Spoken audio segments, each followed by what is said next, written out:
My, at the time, ex-girlfriend and also my mother, because you also need like a accompanying driver. Same person?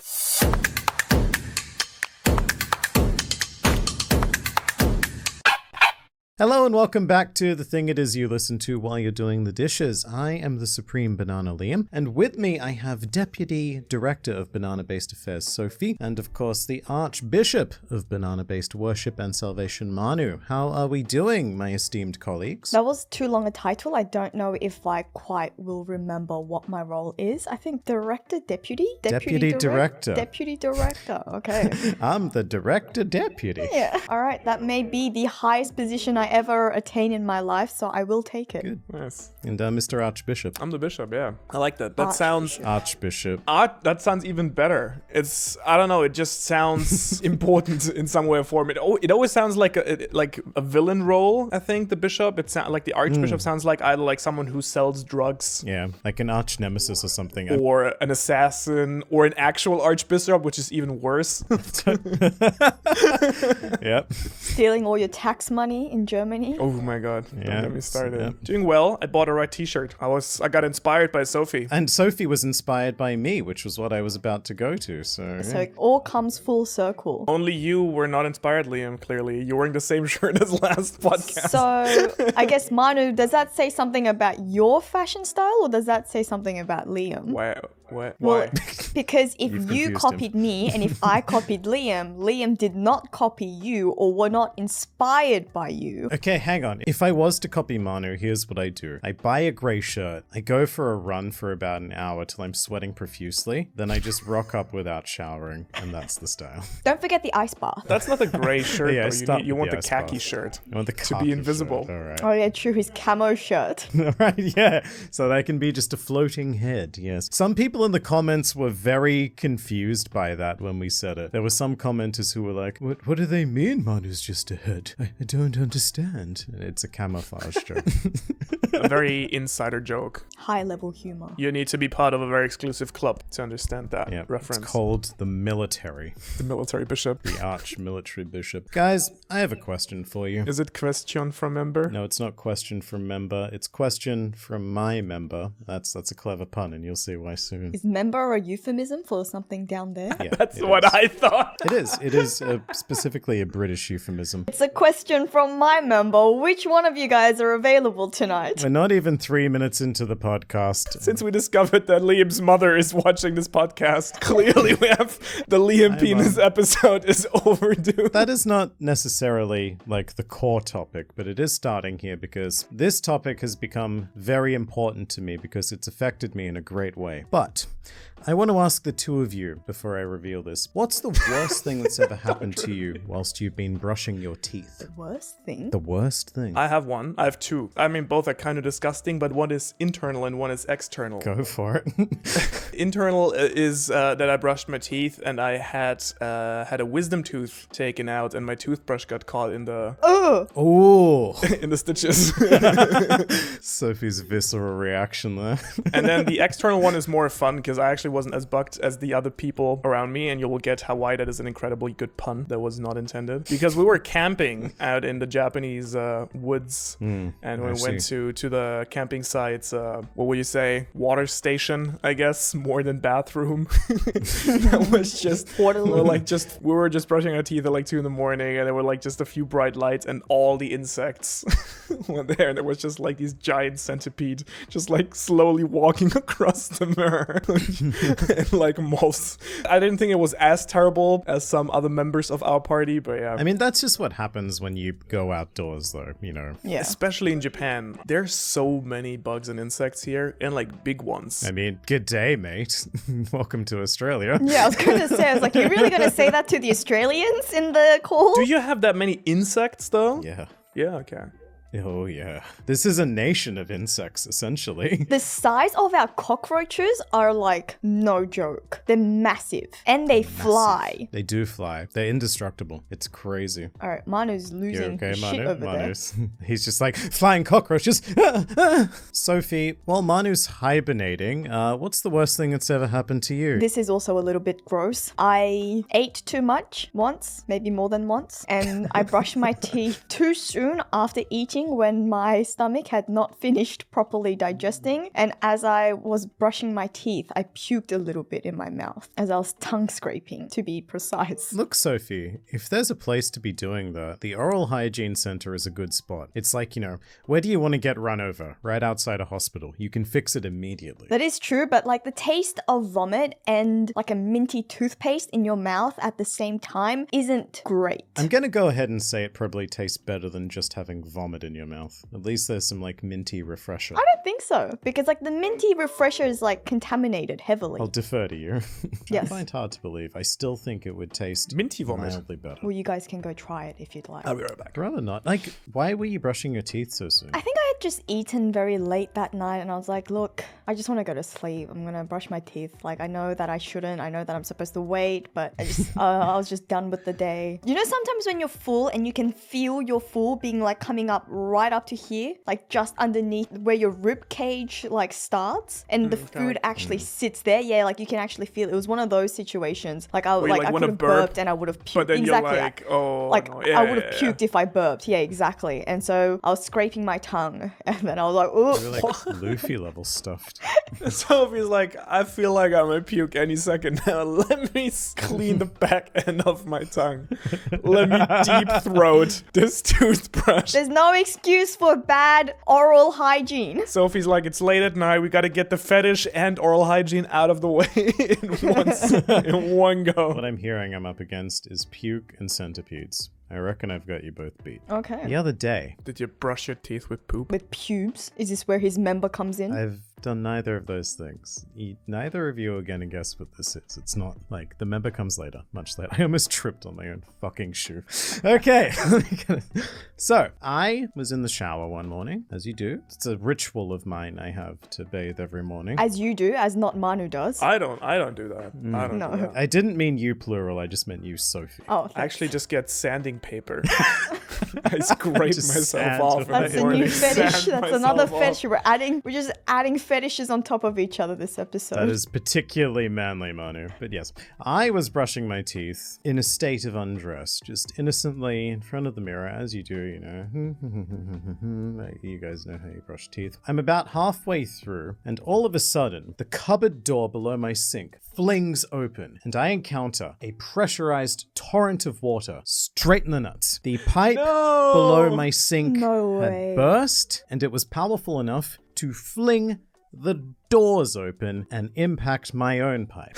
Oh my god. Jeez. This, I want to emphasize, was not like a little like tss sort of thing. It was a full-on After I'd recovered from my penile shock, I had to quickly realize that my bathroom was going to flood imminently if I did not stop this. I couldn't close the doors. It would just fling them back open again. And I'm completely naked. The towel is completely drenched. And in this situation, I want to ask, what would you do before I reveal my course of action? Stick my dick in it.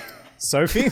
I bet. All right, Manu, that's enough of your fetishes. But that's exactly what I did. How did you know? Were you there? Are you watching me again? Take the towel, try to wrap it around the pipe. Sophie? I don't know. I'm extremely bad in high pressure situations. So am I. This was very high pressure. I feel like I would have forced closed the doors, held it, and screamed at someone to bring something. Could have probably stuck Sophie in the pipe. There was no one to bring anything because my wife was currently upstairs doing psychologist stuff with a client. So not only did I need to solve this imminent flooding of the household, I needed to do it quietly so as not to interrupt what I think was a very traumatic session happening upstairs.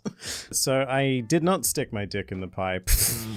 I actually really like the towel idea. I think in retrospect I should have gone with that. The first thing that came to my head was obviously I should turn off water for the house so that everything would stop pshing. However, I am naked, the towel is wet, and the idea of walking out into, I would say, a fairly conservative neighborhood in my current state was not appealing. To try and find the water mains that, honestly, I did not know where they are. That neighborhood no longer conservative once Liam's done it out. So what I did was, because of my theater training, this is always the next step. I went into the office, I got this roll of gaff, and I surrounded the pipe in gaff, and it sort of worked. It stopped the flow of water enough that I wasn't going to flood. Long enough for me to call a plumber while I was dripping dry, because all of my towels were wet. Anyway, threat prevented. However, the plumber wouldn't arrive for another 6 hours, and to fix the itty bitty pipey, it cost me $1,600. 1,600 Australian dollars. Wow. I believe part of that was because it was also an emergency call out, but still, that is not the best way to start the morning. And that leads into my next question for you, which is, what's the most amount of money that you've had to pay unexpectedly? Like, you've just woken up one morning and bam, $1,600 gone. Well, this is on me. This is my fault. So it was unexpected, but at the same time, it's something that I brought onto myself. When I was on my learner's driving license, when I was in high school, I borrowed my sister's car and I was practicing with my dad. And my dad and I got into a fight because as he was trying to teach me how to drive. Let's just say my dad's not the most patient of people, and it's definitely not someone that you want to be with you like on your first time or one of your first times driving. And we got into a fight about something, and then there was a car that I crashed into, and the car was parked. Like, it's so bad. It was something that I really could have avoided if it wasn't for the fact that I was super inexperienced, and my dad, because of the urgency, was screaming at me, brake, brake, brake. But because it was literally my second time driving or something, I was just in such a high state of panic that I could not tell which pedal was brake and which pedal was accelerator. And I stepped on the accelerator, and then turned out the other car didn't have insurance, and so they didn't want to go through insurance, I think. So they wanted me to just pay outright to fix the damages, which is fine. I think I didn't actually mind that too much, because I think when you actually pay through insurance, it's kind of dodgy. It is a bit dodgy, but also at the same time, when you pay through insurance, you end up paying for it anyways through premium. So it's I think it covers about the same. But it did mean that I, as a 16-year-old, I had been working for about 6 months at that point. My first part-time job, first casual job, owed $3,000. Ooh. Yeah. To pay. That is like $100,000 at the age of 16. Yeah. Especially when you're getting paid what I was getting paid at 15, 16 years old. Not only did I piss off my sister majorly because I had fucked up her car, I'd also had to pay off someone else's car, and then, I was in debt pretty much as soon as after I started working. I think that's understandable. My very first driving lesson, I almost had the exact same thing happened. My mother, who is watching, you know that you're not necessarily the most chill person in the car when I'm driving, is I guess what I'll say. And she was freaking out a bit, and I did what I assumed you did. I mistook the pedals, and I started accelerating, and I almost smashed directly into a sign, but I caught it at the very last second. Oh, that's good. But it could have been quite bad. That's hilarious. I actually have almost the exact same story. So I think I was 17, and it was my first year of driving. And I've been driving for 2 months at this point, so I feel extremely confident in my driving skills, of course. I passed my driving exam on the first try, while the friend I was taking it with had to retake it. So obviously that automatically made me the perfect driver from day one, as it goes. Of course. And so my, at the time, ex-girlfriend, and also my mother, because you also need a accompanying the driver. Same person? Yeah, I was going to say, let's clarify this, Manu. Your ex-girlfriend and your mother. Also, so you broke up with your mother? I think and usually modifies the people. And also kind of gets rid of the and. Anyways, there were 2 people in the car. Me and my ex. Exactly. So my mother and my ex-girlfriend were with me, and we were driving to, I think, what was it, a lake in the summer? My mother was constantly kind of bickering. My mother is even today, where I genuinely have been driving almost 10 years, over 10 years. My mother is a terrible co-driver.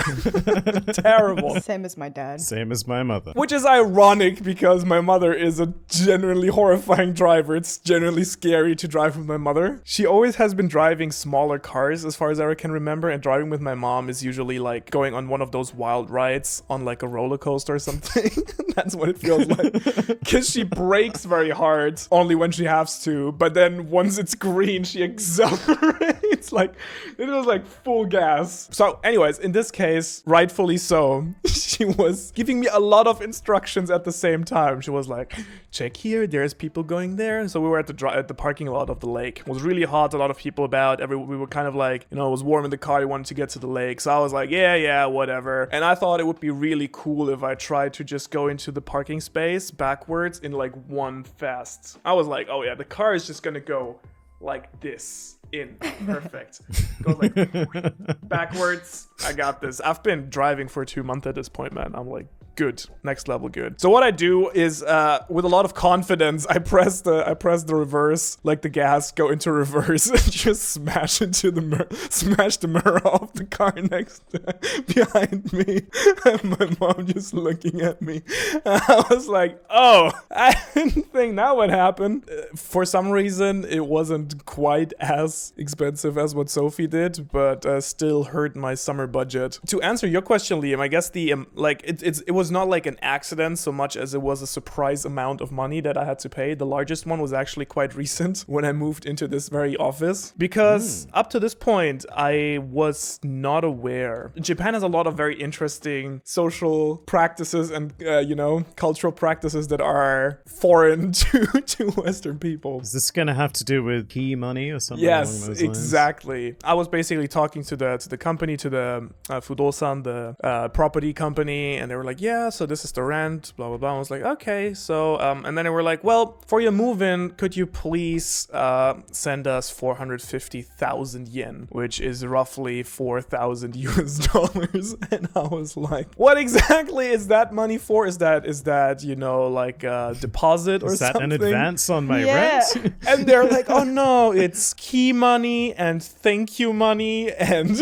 I'm like, come again? Thank you for what? Would you like to explain key money to the uninitiated? Basically, you pay a fee to the house owner just for moving in. It's just like a normal practice you have in Japan where in general, it's not only for apartments, by the way, it's for a lot of things. Like, for example, when you join a gym here, you also pay like basically sign-up fee, which is super common here for like when you enroll in anything, which I think is not that normal. Like, I'm not familiar with that from Europe. No, it's sort of like a societal courtesy. Sign up fee makes sort of sense. It depends on like where, but like I remember paying a sign up fee for my gym, an initial sign up fee on top of like my whatever my weekly membership is. But it sort of makes sense. Like I've always figured that it's for like general accounting and or like other administrative or like some sort of like a literal key that I will get that I have to pay for, not just this general abstract idea of a key. It's just bonus money for the landlord. Yeah. It really is what it is. And it's just money that's gone. Like, this is not a deposit.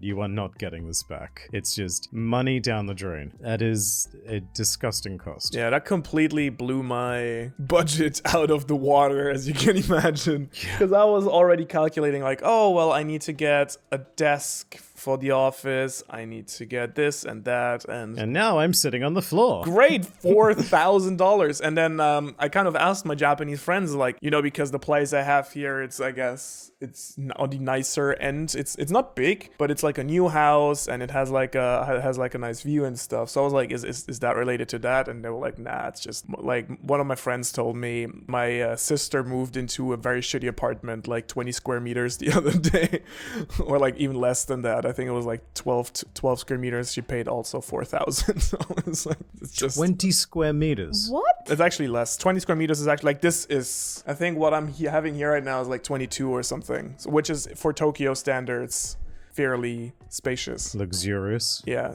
But that's crazy. So like landlords on top of receiving rent are just receiving like 4,000 extra dollars. You'd almost have like an incentive to like kick out the tenants and get a new tenant in just so that you could keep getting $4,000 in key money. Yeah. Pretty good, but it's really hard to kick tenants out in Japan. That's good. Similarly to how it's basically impossible to fire someone. Really? Yeah. That surprises me about Japanese law. They just pressure you out. Yeah, they just kind of bully you out. Right, okay. Is what I've heard. But they can't fire you, yeah. I mean, to be fair, again, like this place.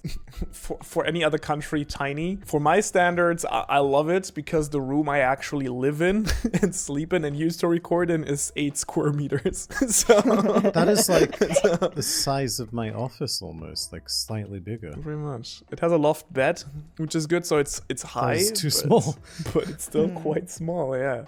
Wow, Manu. I empathize with your costing somewhat, because I also am recently in the process of moving into a new studio. It's about 60 square meters, and the deposit I had to put down on it, which, ideally I'm going to get back, but I still had to cough it up, was close to $6,000. 6,000 Australian, so that's So almost $100? equitable to the cost you paid. Yes. But I will get it back so long as I don't F up the space. okay. But still, that's a lot of money to just have on hand. But at least it's kind of still there. Yeah, it's there. And you also knew that you'd be paying a deposit other than just going like, this is thank you money.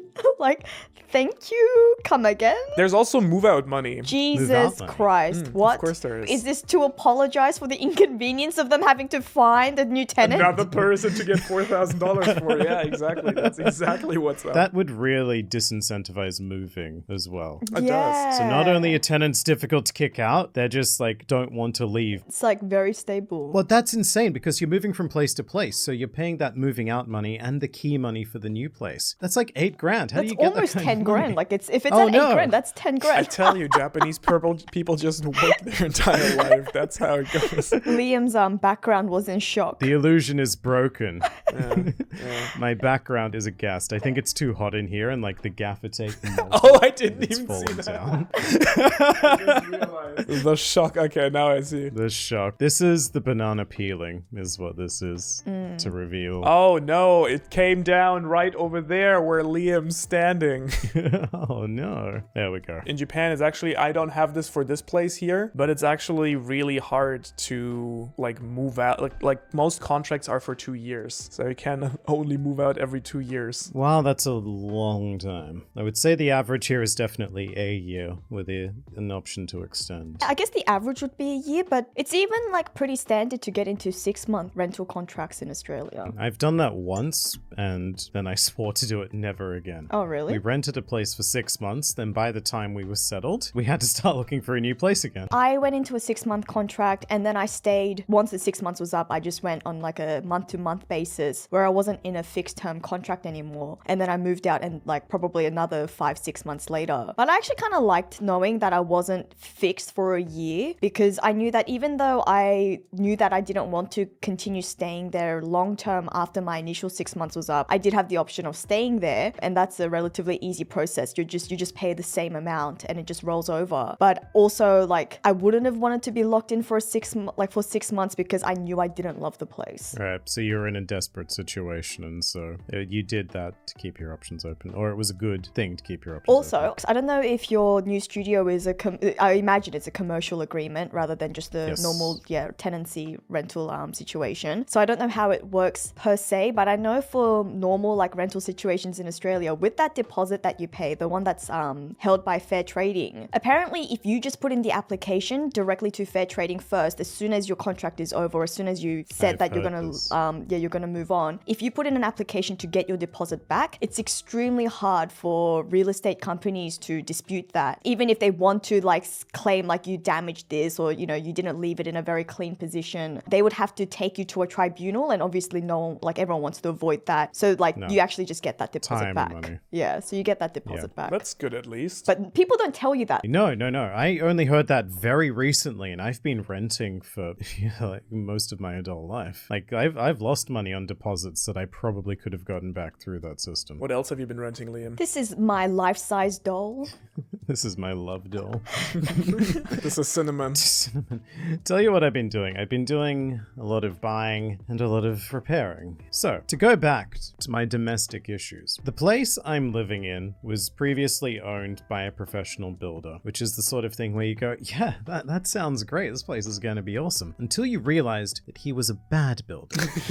And over time, we've gradually found, weird little things that have popped up in the place that we we didn't see during our initial inspection. Stuff like doorknobs being put on strangely backwards, like incomplete cladding, misrun piping. I don't have hot water in the sink of my bathroom because there's no pipe run to it, and like weird electrical inconsistencies. He was a bad builder.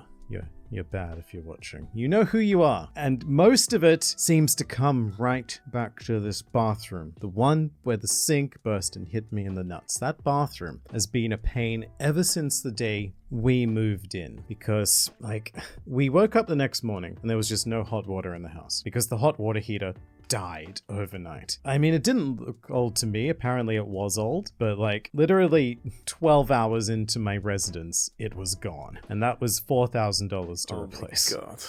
Wow.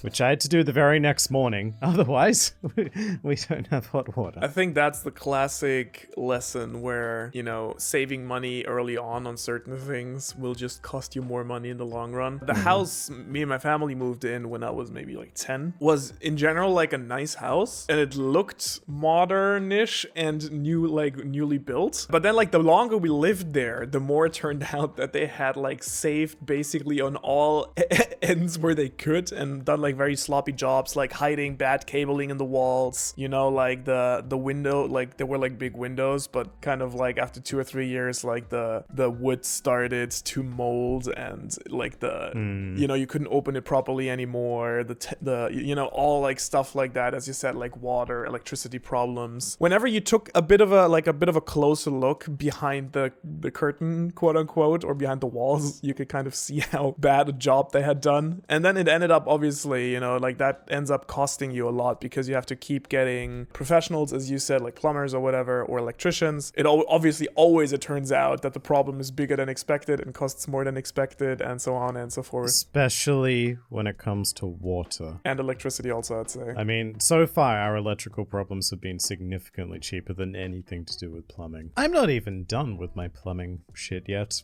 I have more problems that I haven't told you about. I'm going to do that after I fix the background. And it's fixed. What happened? What? So, I'm going to complain about my home some more. And you're going to listen, because it's my week. House has lots of problems. I can probably name more things that are wrong with it than I can right. My house has more kinks than the Hellfire Club on like a weekend, I would say. But most of them seem to be localized within one specific bathroom. Now, this is a combination problem, our next one. Sophie, would you say that it's been quite a moist year? I don't know. I mean, I'm not on any dating apps, and we've had COVID, and I've been really busy. That's all right. Well, to make up for your dry spell, Sydney's been undergoing La Nina for about as long as I can remember. And in fact, we've got another one potentially forming. I just heard now. There's like a 70% chance of just like completely wet summer and potentially spring. I can see Sophie's heart breaking right now. But I really didn't get to go to the beach last summer. I know, because it was raining like every day. It was summer. It was really bizarre. It's completely unusual Sydney weather, and it's probably going to happen again. So it's been raining, or it was raining in summer essentially every day. And that revealed to me that my bathroom roof had compromised integrity because the builder had not built it with integrity. And after about 2 weeks of just straight downpour, my roof collapsed. My bathroom roof, Oh, Jesus. just a giant chunk of it collapsed. And yeah, it became an outdoor space for a while. Oh, God. Oh, dude. Over the past year or so, we've been dealing with insurance, which, as Sophie alluded to, is an absolute pain. There are all sorts of like premiums and things you have to go through. Like, we had to get 4 different groups of people over to inspect the damage before they could even file a report. And this took like a month. Some dude walked in. He was like, yep, that's a hole in the roof. Then he left. Like a couple of days later, another dude walked in. He was like, you know what? That is a hole in the roof. That guy was right. And he walked out. And then like a week later, another guy rocked up. He didn't even go into the house. He just got up on the roof and he was like, that's a hole in the roof. And he walked away. They're not wrong. No. They're not particularly helpful either, because there was a 4th guy who came to check the work of the other 3, and he was like, that's a hole in the roof. Then he went outside and went, That's the same hole. Great. That was a several month-long process. And then afterwards, we got sent this, itemized insurance thing, which said that certain repairs we had to carry out ourselves and certain repairs they need to do. And it's really annoying because it's kind of like staggered. There's something we need to do because it's not covered by them. Then they need to do something, but then we need to do something else after that because it's a big fuck around. What I'm trying to say is there's still a hole in my bathroom after a year. It's like currently covered with a piece of core flute, which is meant to stop the water coming in, which doesn't really help when it's pouring with rain. Oh god. But to add to my woes, the first round of repairs cost about $2,800 from our side for the roof. That didn't even get fixed. It's not fixed yet. That's the thing, Sophie. It's not fixed. Parts of it are. So there's still water coming in? Yes. There is still water coming in. It drips like past the core flute, and so do chunks of roof. So like next month, Liam's gonna be like, now I have to pay to get mold removed. That's the thing. It's getting to the point where the bathroom just needs to be completely redone because so much long-term damage has been done to it. But if you're keeping track, I have now paid, in regards to this bathroom, about 10,000 Australian dollars just to keep it functional. It is... Oh, that's almost $1,000 real dollars. It is like... Oh my god. A black hole where I get paid from YouTube and it just sucks the money in. Like, I don't even need to touch it. It knows where to go now. YouTube just sends it to the plumber. Straight to your insurance company. Now I have more sympathy for your Raid Shadow Legend integration. So as you guys have noticed, I've been doing a lot more sponsors lately, and I'm not gonna lie, that is part of the reason, because the biggest cost still has yet to come. So, a couple of months ago, my neighbor, one of his pipes collapsed, and it's an important pipe because it's the one that carries all of the shit away from the house. So it was a bit of an emergency. Unfortunately, we share those pipes. It goes under ours as well. And the main area to access the pipe, what I'm trying to say is that they had to dig a hole in our floor to access this pipe because it wasn't outside. It was like in a little terrible room. Which is, we kind of use as storage because it's so shit. But to do so, they also had to pull up a lot of the back decking. And then they had to dig, like excavate, to get to the pipes that were being compromised. In any case, that's another $5,000 because pipes are expensive. For you? No, so the cost all up was about $10,000 split between us because it was both of our problems. Oh, so it did affect you guys as well. It did because it's the same pipe. Isn't the guy who sold you the house at all liable? Nope. No? I guess all liability, passes on to Liam if he buys the house. Not at all. Yeah. So you do a building and pest inspection. That's your opportunity to bring up issues. It's not really good for pipes that are underground because you can't really inspect them. Sadly, no. He's not liable at all, but he is bad build man. Bad build man indeed. So Holy anyway, hell. I guess I'd like to say thank you, Raid, for financing me being able to take a shower and shit. Raid Shower Legend. Raid Shower Legend indeed. My favorite champion is Toilet. Speaking of which, this podcast is still without sponsors, so... Liam still has lots of toilet-related issues that require fixing. Oh, Sophie, not just Toilet. But Sophie and me would like to share in on that toilet cake. I sometimes frequent and use that bathroom, so really it's at that's least for true. 2/3 Sophie, of this call. You know the bathroom I'm talking about. Sophie just comes over to take a dump. I don't know if you've ever taken a dump. Quite frankly, I don't want to know, but you have used the bathroom. You know how shit that laugh. bathroom is. It is not a good bathroom. And I've paid like $15,000 to keep it running. Can you believe that? I never noticed the hole in the roof. Because it's covered with core flute. Look up next time. Yeah, I will. Okay, I've never noticed that. So maybe it's because I've never really gone over when it's like super raining. Are you still using the bathroom actually at the moment? So luckily we do have a second bathroom, which is significantly nicer and has never had any issues. Thankfully. Well, okay, I'm not... what is the wood thing? Because, I can't trust anything to do with these pipes, man. I still use it because it's quite close to the office downstairs, and it's easier than going to the other one, especially if my wife has a client, because it like goes past the bedroom and everything, and it's just like, it's a fuck around. But there's a reason, Sophie, why that bathroom is always messy, and it's usually because it's rainwater flooding it repeatedly. Jesus Christ, that is terrible. It's probably very considerate of you. It would be terrible if your wife had a client and then in the background it's just you pressing out an egg on the bathroom. on the other side. Sorry, And then my honey. mother died when I was 3, and my father left me when I was 5. Come on! It's not great. But you know what? It's not great. No, not at all. I guess Australia is just not made for rain. It's made for spiders and not for rain. It really isn't. In fact, we're traditionally quite a drought-stricken country rather than flooded. Well, even now though, it's a real problem that we're getting lots of rain in the summer because one, I don't think the rain's ever going where we actually need No, the it's rain not. in terms of like farmlands and stuff. And two, we had a really dry winter actually. Like, given that, so now it's the end of August, meaning that we've got about 2 weeks left until the end of the, I guess, technical winter period, winter season. And apart from like, there were a few rainy weeks towards the beginning of winter, but it's been relatively dry. And like, it's just not normal. And it's been like that for a couple of years. I'd like now looking back, we've had a couple of really dry winters and then really wet summers, you know? That's what you get for fixing the ozone layer. Yeah. I agree with you, but like the summers lately, like this one and probably the next one, that is not right. It's been historically bad. Like every year we break new rainfall records, Yeah. it seems. Interesting. Yeah, it's not exactly what I would have associated with Australia either, No, if I'm being honest. Me neither. Well, I'm actually glad that you brought up some bathroom theme because I encountered something really strange today. I looked down in the toilet bowl. No, it's not like that. Basically, what You will not believe. And the pool looked like a straw hat. Almost made me spit out the tea. maybe I really will have to share that story. No. So basically, what happened today? I went into the office for the first time in a couple of weeks, and I haven't been going lately because I haven't been feeling good, or just other stuff have been going on. So I've primarily been working from home.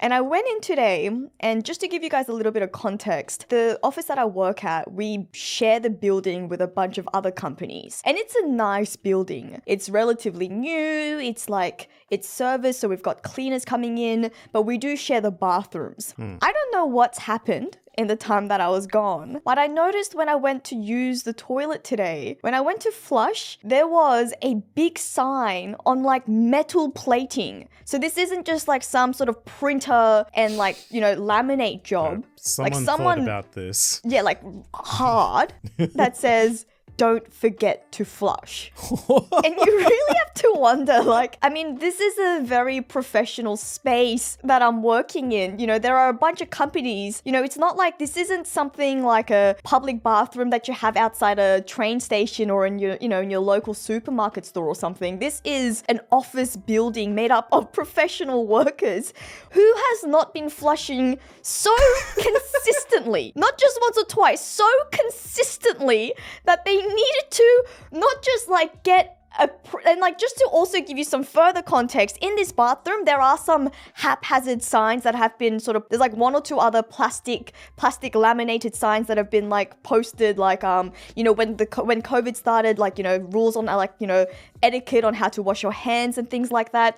But this is the only sign that's made out of metal plating. Yeah, which shows that this problem was an order of magnitude above everything else. Exactly. Is this the women's bathroom or is that a shared No, it's bathroom? a women's bathroom. I am shocked and aghast. I didn't even know that women use the bathroom. That's what I was about to say. Yeah. Yeah, we just poop unicorns and our farts just smell confetti. like roses. Exactly. That must do a number on the pipes.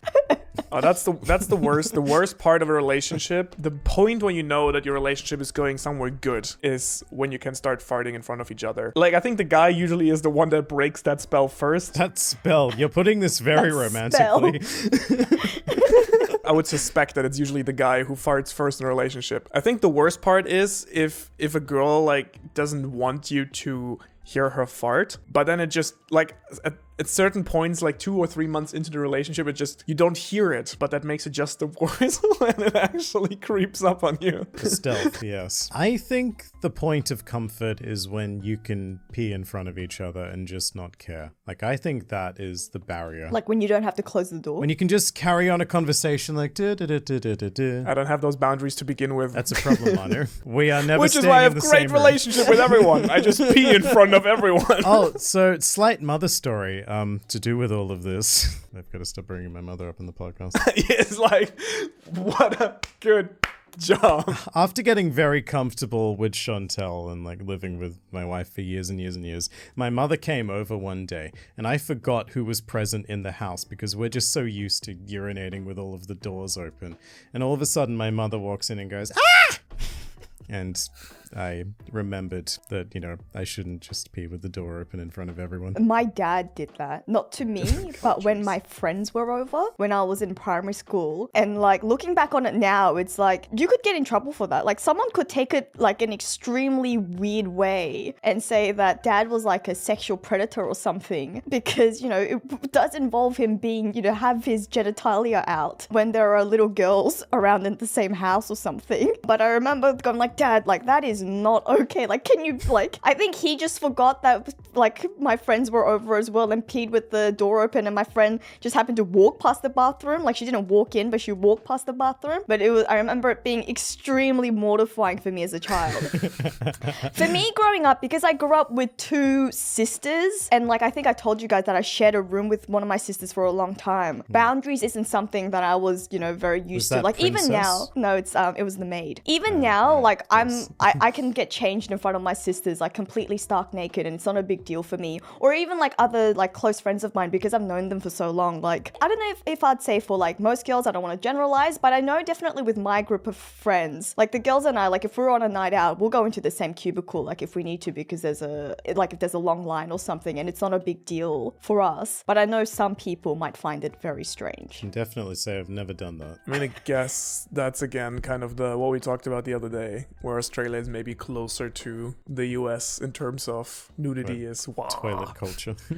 Maybe that's why, because it's like it wasn't something very big in Korean culture. Like I said, like I went to public bathhouses, so it's not like a huge deal for me. Exactly, yeah. I mean, if it's family that you've grown up with, like I know that my wife, her mother and her sister have no issue just being naked around each other at all times. Yeah, Yeah, I that's the same think as it's a me, big yeah. family thing also. Yeah, I would say that's true. Like my family was definitely a lot more liberal in that sense. Well, thank you for sharing, Sophie. Yeah, thanks for sharing. Sophie was like, I have to talk about this. I have to I know, get you were naked. so excited. Well, yeah, because it was a weird thing to experience. I came back into the office and I was like to my boss, did you notice that sign? Did we always have that sign? Because I swear we never had that sign before. Like, who the hell hasn't been flushing? It was just so bizarre. I feel like it sounds even more intense than not flushing. It sounds like someone like basically filled it to the top and then left it like this as like a memorial to it. As you said, this isn't just like a little makeshift sign like flush the toilet, you fuck. This is like God decreed a 10 commandment and like nailed it onto Mount whatever the crap it was. Imagine you had to like look someone up whenever this was made. You had to look someone up who makes signs. And request. Look, I have a very specific problem. And it's not like please flush or like please remember to flush. It's don't forget to flush. It's very assertive. Sophie, if you're going full metal, I think you need to use the imperative. You need to order them. There is no please at this stage, because clearly this situation is beyond salvation. If you need a metal plate. That kind of reminds me of that saying where it's like, when there is a sign for something, you can be pretty sure that something happened. Signs don't pop up I unless remember I once went to a bar. Exactly. Yeah, it said no backflips on the counter. And I was like... There's a story there. Anyways, you wanted to change the subject, Liam, if I remember correctly. I did. I want to stop talking about toilets because I didn't realize I was going down this path. But, this has been like a bit of a therapy session for me. I've discovered that most of my problems right now link back to the bathroom. But speaking of metal plates, I have something that may interest both of you. I don't have it yet, but it's associated with it. This was a very clunky transition, but Clunky transition. my main channel very recently reached the 1 million subscriber mark. Yes, thank you for the thumbs up. And I'm not just bringing this up to like pat myself on the back or like jerk myself off. But really. Yes, I have a slight story to share with you because I think two of you would appreciate it. I think both of you have heard it in like different iterations before. But my strong advice to you is that when you're about to hit your respective milestones, don't tell anyone. Don't make a big deal about it. Just stay quiet and let it happen.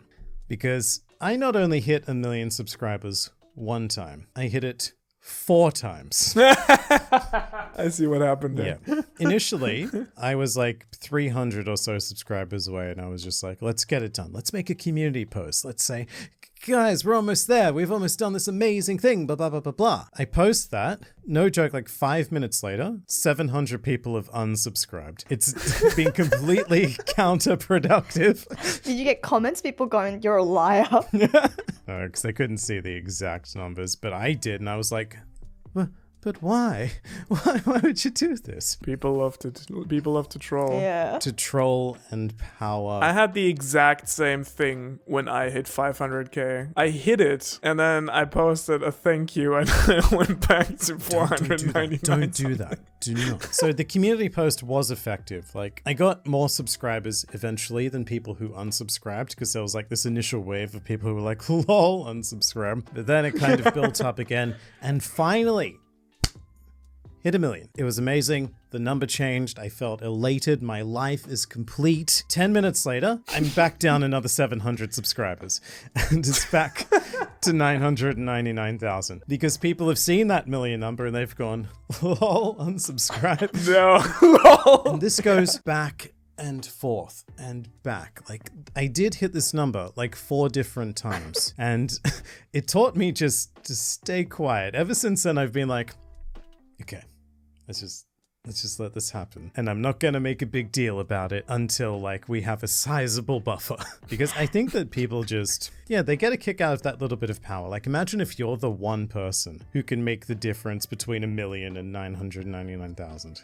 I'd do it. Exactly, yeah. It's too tempting not to. Especially when it's just as easy as pressing a button. Like, I don't blame anyone. Like, you gotta do it. What would you say Except if I was actually live streaming and I was actively encouraging all of your subscribers? And everyone resubscribe, and everyone unsubscribe. There's footage of Manu going, you know what would be really funny? I've got COVID and I haven't been able to make any videos. So you know what? I'm going to pick on Liam today. He's doing way too well. I had a lot of time thinking while I was sick, and I had a great idea. You know what I would say to that, Manu? I would say that I'm going to take up live streaming. And then by the time you're close, I'm going to have a great idea as well. Is what I would say. Oh my god. I thought you would both potentially empathize with that story. Again, Sophie, when it gets to 100,000, stay quiet. Just nothing happen. Business as usual. Manu, same for you. Where are you at right now, Sophie? I am at almost 54,000. It's been a slow month, actually. It's been a pretty slow month ever since the break. But we're not going to dwell on that. We're not going to dwell. One Piece content has been slower in general, I would say. I feel that as well, but I'm not going to let it get to me because I've actually experienced the exact opposite. I remember I streamed on my birthday last year because it was COVID lockdown and I couldn't go out and I couldn't celebrate. So I figured, I wouldn't mind celebrating with everyone online. And everyone online was actually the opposite. I don't know if it's because it was my birthday or because my birthday also happens to be One Piece Day, so people just are in a good mood. But we were close to 15,000. And so during the stream, I was like, come on, let's get to 15,000 like on this stream. People were like, all right, give me a second. I'm going to sign up like multiple accounts. Let me sign into my second account. We're going to get you to 15,000, Sophie. And I had the exact opposite experience. It's because you're still smaller, Sophie. Yeah, I think so too. You're the underdog. Exactly. People get a kick out of like, being there when you're like small, whereas it's like you're a million now. Like, you're like... No, you've got to bring the big guys down and prop up the underdogs. Yeah. But Sophie, that's amazing. So this time last year, you were at 15,000. That means you've 200%ed in a year's time. Thank you. That's pretty good. That's quick muffs there, Quick muffs. dear Liam. Thank Quick you. muffs. That's why I said I'm going to dwell on it. I am aware of the fact that we are past the halfy stage and I am not very close to the 100,000, but that's okay. We've still got time. What do you mean?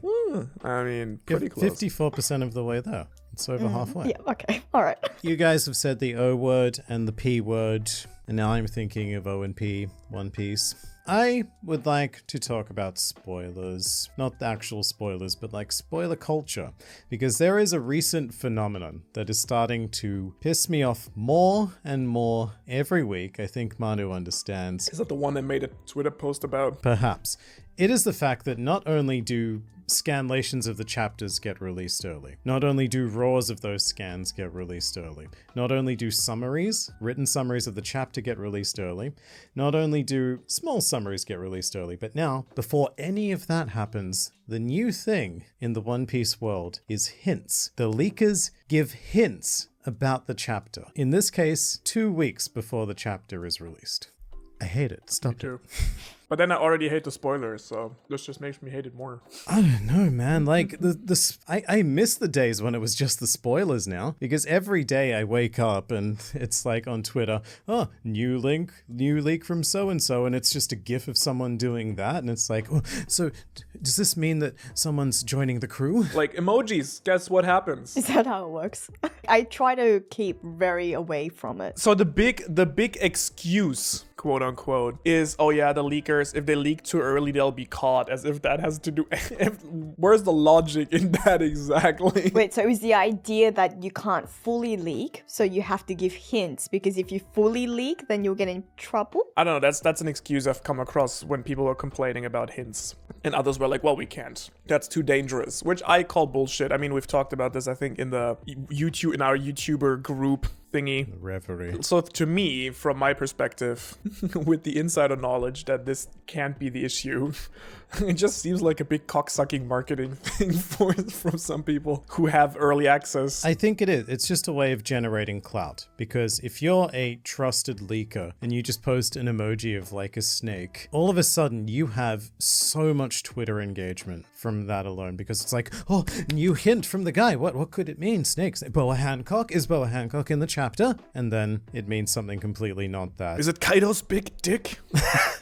Like, it starts this cycle of people getting disappointed because what they interpreted the hint doesn't turn out to be the thing that it is, and then they do the whole 0 out of 10 trash chapter, no Boa Hancock. I thought I was gonna go Hancock. But is that actually a big part of it? Because, like, I guess someone who doesn't engage with spoilers or really actively tries not to get spoiled. I mean, if I got spoiled and I ended up finding out that what I had interpreted something to mean or what I had thought I got spoiled on was actually incorrect, I would be very happy because it's like, fuck yeah, I didn't get spoiled. I still got surprised and I still got a chapter that I wasn't expecting. I think that's most people, but there is a very loud, very active minority of people who judge chapters based on 2 sentences of spoilers. Do you think it is a minority though? Yes. The majority just don't talk and we're all happy people. I wonder, because I remember that like a few channels, bigger channels, have also been starting to do spoilery like reviews or content on spoilers before the chapter drops, and those have been doing very well. They do, but that's kind of their market anyway. They're the first movers. I guess so. I guess this is why it becomes a really interesting but also a really like grey and difficult discussion, because I mean, I'm not going to claim that I'm only official, release, because I'm not, and I make chapter reviews based on the scans. Why would you claim that? And I Sophie's like, I wouldn't go as far as but that's the thing. Like, I used to, like, as a matter of principle, I used to only be strictly official release. I used to only do chapter reviews based on the official translations, and then it's only since like the beginning of this year where I actually moved to scans. And I guess that's where the progression is starting, right? I guess I would imagine that a lot more people used to stick to the official translations. Like, for example, I know you, Liam, for the most part, also stick to the official translations, but there have been times that you've also looked at the scans. Manu, same thing. Like, if we all start with the official, move on to the scans, and then people are now going, okay, well, now that the early spoilers are available to us, like, it just, for them as well, I guess for other content creators, it just makes sense to be out first, because that is just the nature of the game, as unfortunate as it is. It used to be who gets the review up fastest once the scans drop. Exactly. Now it's more like who's asshole, or like has the balls, I guess, or who's asshole enough to post it even earlier, which so far only a very few have decided to do. Very few have, but I don't think they faced a lot of backlash No. for it, and I think it's going to be quite encouraged in the future so long as these leaks keep coming out. Because if you get like a handful of leaks, 'cause there are like 7 different trusted leakers. If you got a bunch of their tweets, that's a video. That's a speculation video. Even ones, right now, One Piece is in a bit of a slope or slump, sorry, that's the Slump. wrong. Slope is Or the a wrong. Depending on downward which direction you're slope, going a in is good. downward slope. But imagine something. Even for when that happened, Gear 5th, right? There were like spoilers there, but it didn't have the hint kind of culture that we have. Well, no, now. that's actually where it started. We can pinpoint the hints because Gear 5th was this big. set Everyone's the fan gonna base love on this fire chapter. moment. Yeah, And so exactly. yeah. The leaker was like, "Oh, you guys, the thing's coming up. You're gonna love it," and that's how it started because people started following them, and now it's just become regular. This isn't really new anymore. It's just an accepted part of the chapter cycle. Which again makes me more enraged about the Reddit trolls and goblins. I know, right? Yeah. It's like the hypocrisy to call out other people when your platform is the main distribution source of spoilers and the scans. Also, hate the game, not the player, is what I would say. But hey, we've walked this walk before. I think what is kind of sad is you can go like different directions because even in a perfect world, or like maybe fans who are not into One Piece and listening to this podcast, you're probably already turned this off then. But in case you're still listening, you're probably still familiar with a situation where you watched a TV show or another anime or manga weekly, and then just because there's a big community around it, people would talk and debate, and then expectations couldn't be met. I mean, you could even say like something like Harry Potter or Game of Thrones, where there's like a year in between books or TV shows, people would, talk and theorize, and then in the end, it was kind of when something actually happened, it would be already like, or people would be dissatisfied. I think there's an important distinction to make though. With something like take Game of Thrones, for example. Imagine a situation where a bunch of random people had access to the episode a week beforehand. Imagine that they leaked the episode early. Let's say they took a few screenshots and leaked them. That's the first wave. And then they did a full summary of the episode. And then they just released the episode 2 days before it actually airs. There was a period during the last season where it was getting like that. Game of Thrones was like scripts were leaked, or like I think the entire episodes were leaked. The problem I see right now is that before, a problem with One Piece used to be that people would theorize and speculate and talk so much about One Piece in between chapters, or in general, like for future stuff, there was so much theorizing going on that it was really hard for the story to live up to certain things, like the Kaido Zoro thing and stuff like that, and people were like, oh, Zoro didn't kill Kaido based on nothing, but people had, like, so many people had that idea in their head. I don't know, Manu. Have you read the 50-page dossier of why Zoro is still going to kill Kaido? I've downloaded it, but I've not touched it. I just think it's an amazing artifact, a product from our fan base that exists. Yeah. But now the problem is, now it's not even a chapter is out, and based on that, there's expectations for future chapters. Now there are spoilers that create expectations for the chapter that the chapter then maybe can't meet, and now it's even worse. Now there's hints that create expectations for the spoilers. But it's even worse because, like you said, initially the problem was that we had so much time to talk about things and explore every possibility. Now we have no time at all because by the time the scans are coming out, there are already hints for the next chapter.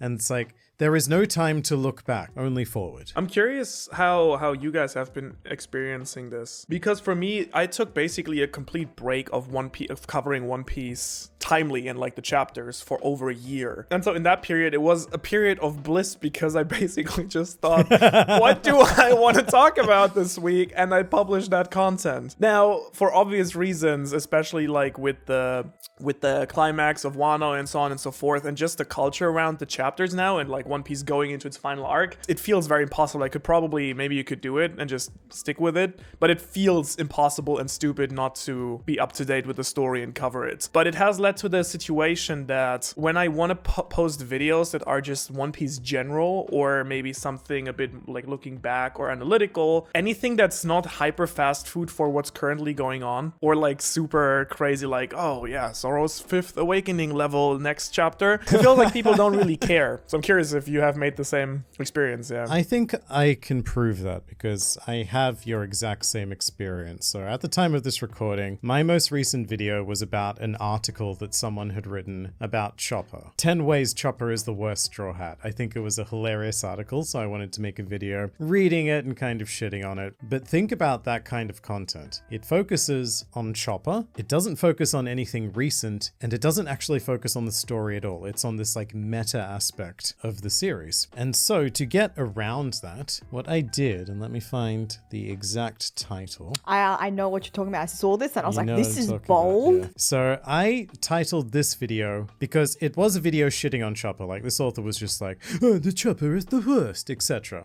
So I titled it, What Chopper Just Did is Unforgivable, 1057 plus. And so I made it sound like it was an event that was happening. And some people did take that, not the wrong way, because the way I phrased it meant that they were kind of taking it the right way, like saying, oh, spoilers, but it was like number 3, like a Chopper video, completely unrelated to the story. Just because people were like, spoilers, I missed something. So Yeah. I guarantee you, if I gave it a more general title, it would be 10 out of 10 and probably my worst performing video of the year. Question though, so your Yes. video itself didn't actually contain any spoilers for 1057. So for context, Not at all. 1057 hasn't come out yet. Did you get any sort of backlash about people saying like clickbait? This is really interesting because it got a couple of comments like, oh, you're covering spoilers now. And I don't blame them for thinking that because that is kind of what it implies. That is the intention, to make it seem like, here's information you don't have. I didn't watch the video because I thought, oh, I don't want to get spoiled. Here's the fascinating thing. No mention of clickbait. I've gone through the video. Doesn't get mentioned once. Wow. Because...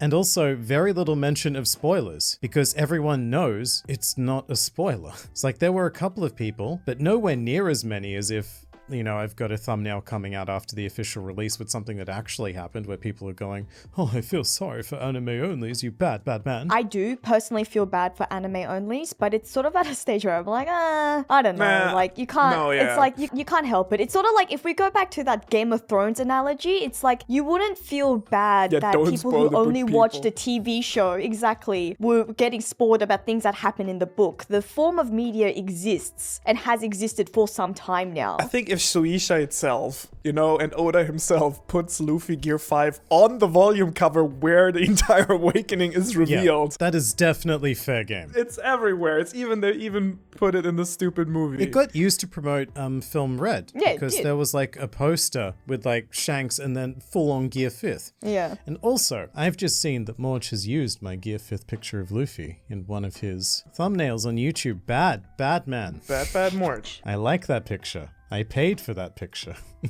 I will personally say I do feel bad for people who are official only, and it is something that I do feel guilty about. Personally, I just do it because it wasn't even like for YouTube views. It was actually more because of my lifestyle. Like I just got too busy and that I wouldn't have time to make an official review. And again, like exactly, it's a sob story that I don't like. That's completely on me, which is why I do feel guilty about it. Please proceed, Sophie. Ignore Mano's wailing. Tearing up. You can tear up for people who are official only because I can understand how frustrating it would be. Like, it's a similar situation, right? If I'm getting frustrated as someone who doesn't read spoilers, doesn't read hints, it's why I don't actually complain very much about spoilers. If I'm streaming or if I am doing something, I will just say, like, personally on my channel, don't spoil because I don't want to read it. Like, you know, if I'm streaming, don't put it in the comments because myself and other people who are going to read the chapter with me now haven't read any of the spoilers, so don't do it. But I'm not going to get upset about like how the spoiler culture exists on Twitter, on Reddit, on anywhere else, because it's like, if I'm part of the problem, and I will admit that to an extent that I am, like I just feel a bit like, oh, I guess I can't really complain too much. It's really difficult because I think, and I've talked to this about other anime YouTubers who are not involved with One Piece, and even people who are not involved with One Piece are very well aware that this is not something that YouTubers created. It's very much something that has been encouraged by the community at large. The One Piece community, whenever there was like scans, people fucking loved them, went for it. That was a long part. That was part of the culture when I joined the One Piece, which was very like 4 years ago or something, and like caught up and stuff like that, and read weekly. And then now with the leaks, it's the same. Like if collectively as a community people would have been, hey, no, this like overwhelmingly this is not what we want, then I don't think it would have happened. Yeah. But it just, you know, You're right. the community overall has very much encouraged it and like built an entire culture around it. It's not something, Sophie, I feel like you should personally feel bad for, because you make content also for people and you want to cover the chapter, and if nobody cares about your video just because you know, you put it, I feel like that's not on you, and it's also not your responsibility. No, you are a symptom of the problem. I mean, I agree. And exactly, I completely agree. I wouldn't say like, it's not something that I'm like, oh, like this is all on me. That's not what I was trying to say. And I completely agree with that. Like, I think it's very telling, very unfortunate, but very telling that as much as people do complain about, you know, YouTubers spoiling things on YouTube, we wouldn't do it if it wasn't encouraged. We wouldn't do it, and we wouldn't do it if people didn't respond positively towards that content. Overwhelmingly, like as much as there is a loud minority of people who complain, there's a larger majority of people who don't mind and who actively search for videos. That's what I would say. Not only do they not mind, they do want that content. It's really difficult because you could say, hey Sophie, but why don't you stick to your morals, and why don't you just stick with the official, and you know, people will come to respect you for doing that. The thing is, you know exact as well as me and Liam know that there is like stark competition, and there's only so many chapter reviews that one person is physically capable of watching before they shoot themselves. Well, I mean, this is a statistic that I bring up a lot on Dude in a Room. Your average person spends about just over 40 minutes on YouTube per day. That statistic is obviously skewed. The anime crowd might be more, it might be about the same, but those are YouTube statistics. Your average watch session per day is about 42 minutes, and that's, if you're watching some short ones, you can maybe squeeze 3 chapter reviews in, and that's if you're just watching chapter reviews and not the vast library of YouTube. And that's also saying that if you publish your video Sunday afternoon or Sunday night for us, if you've already spent those 40 minutes for the last 2 days watching other people talk about it, spend your session on something different unless you're properly invested. it's kind of difficult because it's such an asymmetrical, like, what is it, asymmetrical warfare, where it's really hard to stick to morals when YouTube doesn't care about you sticking to your morals, and there's enough creators out there. Again, we talked about many creators going just full spoiler and people generally, in the majority, not minding. It's difficult, yeah. Having brought up the word morals, there is a big push within the spoiler community that, you know, reading the scans is the morally right thing to do. There are all sorts of schools of thoughts, like, coming together to create this phenomenon. Oh, like a freely accessible service? Stick it to the big man. The official chapters do come out for free. Like, you can always read, like, the last 3 chapters, I think it is. And a subscription to Viz or Manga Plus costs, like, absolutely nothing. It's, like, $2 a month. If you're in dire straits, I get it. You know, not everyone has that money.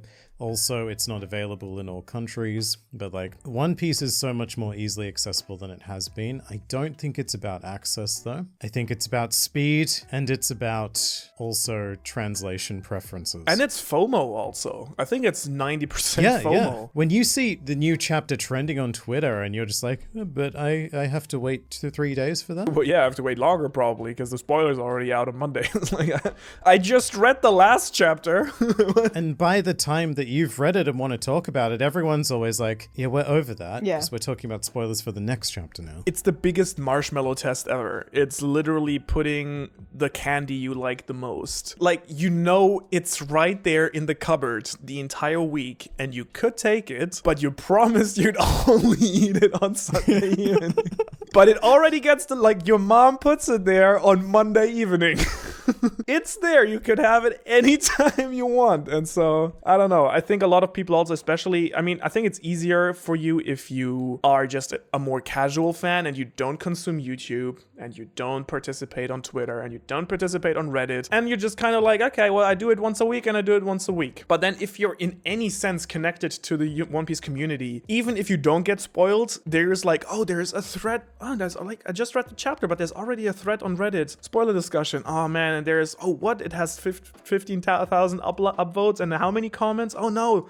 people, you know? So that is really tempting because you're kind of missing out on what everyone else is super discussing. And when you want to discuss it, nobody cares anymore. Reddit itself admits that it's the worst possible place if you're not completely caught up with the series. They like actively advise that you do not stay there because it is so ingrained in spoilers. Really? Because it's also the most, like, it's also the platform that makes itself most friendly in terms of being able to spoiler tag so that you can't actually, it's not right there in your face and you have to click on it. So it's like, it's sort of on you. It is, but it's like what Manu said. You see that title for the chapter that's not out, or you see a thread that goes 1057 spoilers. Oh my god, the thing, can't believe. And you get that FOMO because you want to know the thing. So I'm not sure if you guys ever had that because I am generally more an anime person than a manga person. And so for me, it really took my curiosity and wanting to know once I was caught up with the anime in One Piece. It was just this desire to know what's happening next because I was so involved in it that I actually bothered to even start reading the manga because I was always I was like, I'm not gonna read the manga if I can see them actually move and music and, you know, whatever.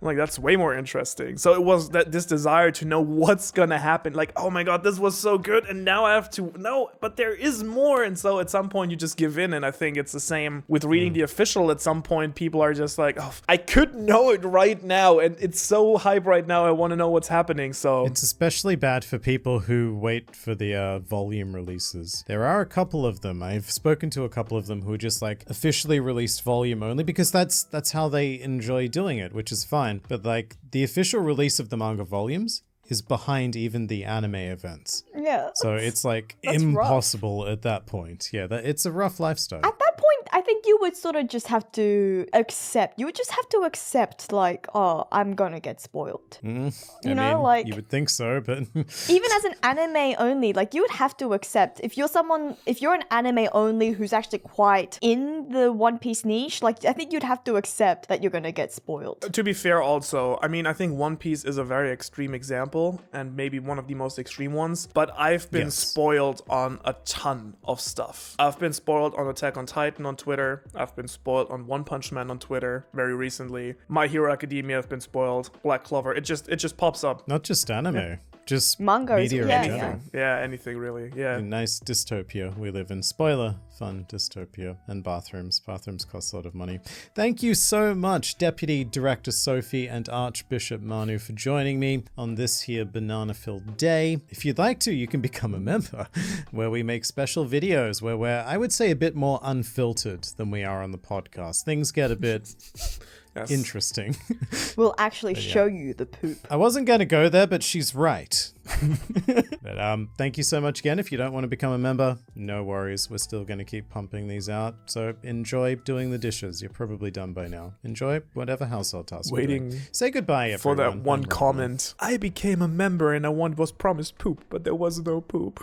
Become a member so you can comment that. And I anxiously await it. Bye. Bye-bye.